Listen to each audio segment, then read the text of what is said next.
जो आज Lahore high court में केस की समाअत थी, वो केस उसकी तफसील मैंने आपको कल की जो लास्ट मेरी वीडियो है उसमें मैंने आपको बताया था कि क्या मामला था, कि जो क्यों लाहौर हाई कोर्ट ने साने मॉडल टाउन की जेआईटी को काम से रोक दिया था।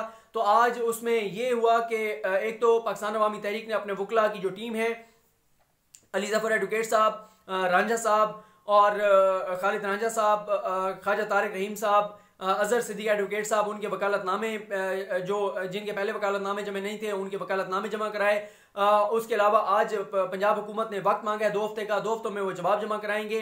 इसके अलावा आज वकला की बहुत बड़ी तादाद हमें बताया गया। मुझे अब्दुल गफ्फार एडवोकेट साहब से भी मैंने तफसील ली, अजहर सिद्दीक एडवोकेट साहब से भी तफसीलात ली। उन्होंने मुझे बताया कि आज वकला की बड़ी तादाद अदालत में पेश हुई और उन्होंने इस बात पर प्रोटेस्ट किया कि जो अहमद अवैस जो तहरीक इंसाफ की पंजाब हुकूमत के वकील हैं, एडवोकेट जनरल हैं, उनको जो नोटिस जारी किया गया था, उन्होंने जो पिछली समाअत पे एतराज़ किया था बेंच के इस रवैये पे कि हुकूमत पंजाब को सुने बगैर आप सस्पेंड कर रहे हैं जेआईटी के काम को, इस पे उन्होंने बहुत ज़्यादा प्रोटेस्ट किया था। उस पे उनको एक शोकाज नोटिस जारी हुआ था।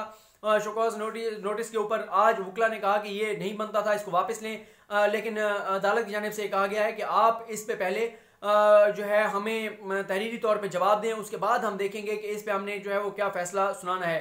4 अप्रैल तक ये मामला गया है और 11 अप्रैल तक मेन केस गया है। और आज अजहर सिद्दीक एडवोकेट साहब ने ये एतराज़ उठाया है कि जो मौजूदा बेंच है, जो फुल बेंच है, ये गैर कानूनी तौर पे बनाया गया है। चीफ जस्टिस साहब ये बना ही नहीं सकते थे, ये ओपन कोर्ट में ये 2 रुकनी बेंच जो था, डीबी जो था, जो डीबी बेंच था, उसने 3 रुकनी बेंच के बारे में कोई हुक्मनामे जारी नहीं किया था। ये अचानक एक इंतजामी साइट पे दरखास्त गई, जस्टिस सरदार शमीम साहब जो चीफ जस्टिस हैं लाहौर हाई कोर्ट के, उन्होंने ये बेंच बना दिया। उनको ये हक हासिल नहीं था कानूनी तौर पर, ये कहना है अजहर सिद्दीक साहब का।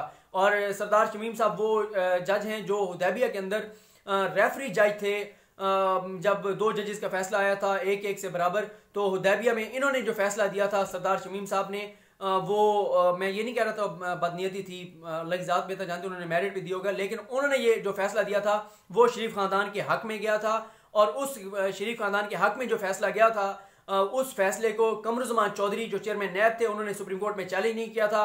फिर वो टाइम बार्ड हो गया। फिर वो जब पनामा हुआ, पनामा में सुप्रीम कोर्ट ने डायरेक्शन दी कि आप इसको चैलेंज करें, उसको चैलेंज जब किया गया तो फिर काजी फाइज इसा साहब ने उसको बिल्कुल ही फारिग कर दिया था, ये कहकर ये टाइम बार्ड है और आप कब तक शरीफ खानदान को जो है वो घसीटते रहेंगे इस केस के अंदर। तो आज भी ये सरदार जस्टिस कासिम खान, जस्टिस मलिक शहजाद और आलिया नीलम जो हैं उन्होंने आज इस केस को सुना।